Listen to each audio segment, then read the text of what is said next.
چیونٹی ایمان جو آپ کے جو سر میں چل رہی ہے اسے آپ نہیں مار سکتے. کپڑے سب کے ایک سے، ایک کپڑا نیچے ایک اوپر، یہ دو ہی کپڑے ہیں نا احرام کے.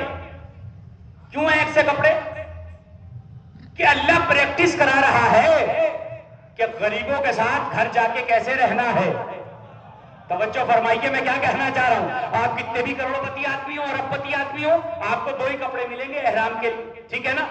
جو انسان روزانہ جونپور کی گلیوں میں جب تک کسی کو ڈانٹ نہ لے، جب تک کسی کو مار نہ دے، اس کا کھانا ہضم نہیں ہوتا، وہ چلا گیا حج پر. شریعت نے کہا کنٹرول کرو. اسلام کنٹرول کا نام ہے، ضبط کا نام ہے. پریکٹس کرائی جا رہی ہے کہ آدمی تو بہت بڑی چیز ہے، چیونٹی بھی نہیں مار سکتے، جو بھی نہیں مار سکتے، کسی کی طرف غلط نگاہ سے بھی نہیں دیکھ سکتے. یہ پریکٹیکل کرا کے اللہ نے حج سے تمہیں واپس بھیجا. اگر حج قبول کرانا ہے تو جو پریکٹس کر کے آئے ہو وہاں سے، اس پریکٹس کو یہاں پر باقی رکھنا ہے تو آپ کا حج قبول ہوگا. لیکن حج بھی کر لیا، گالیاں بھی دے رہے ہیں، حج بھی کر لیا، حق بھی مار رہے ہیں، حج بھی کر لیا، علی کی ولایت بھی سمجھ میں نہیں آ رہی ہے. حج کر لیا، علی سمجھ میں نہیں آ رہا. حج کر لیا، کعبے کی شگاف دیوار سمجھ میں نہیں آ رہی. حج کر لیا، ماں باپ سمجھ میں نہیں آ رہے. تو حج کب قبول ہوگا؟ بڑا مشکل ہے نا حج.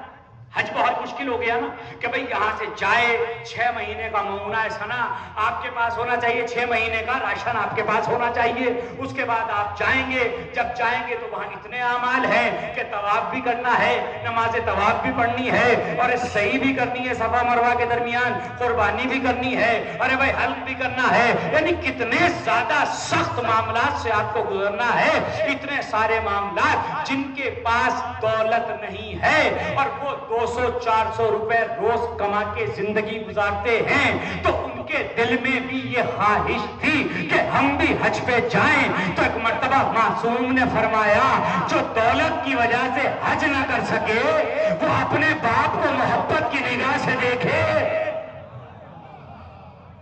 تو غریب کو بھی حج نصیب ہوگا. مالدار کو تو ہو ہی جائے گا، مالدار کو تو پیسے سے بھی ہو جائے گا، مالدار کو تو باپ کو دیکھ کے بھی ہو جائے گا.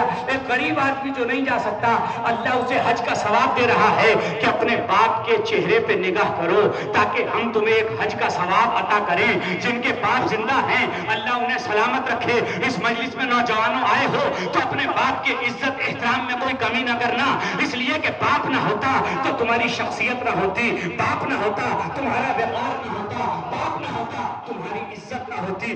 یاد رکھو تم نے اپنے باپ کے چہرے پہ نظر کی تو اللہ نے ایک حج کا ثواب دیا.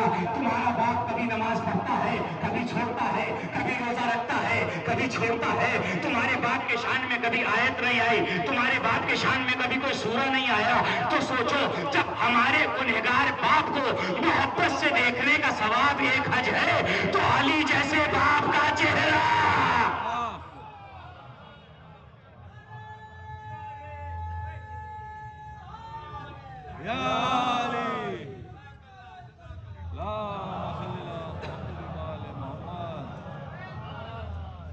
تو سوچو علی کے چہرے کا دیکھنے کا ثواب کیا ہوگا.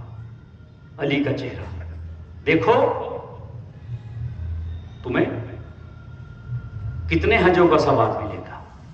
حضور بیمار ہوئے، طبیعت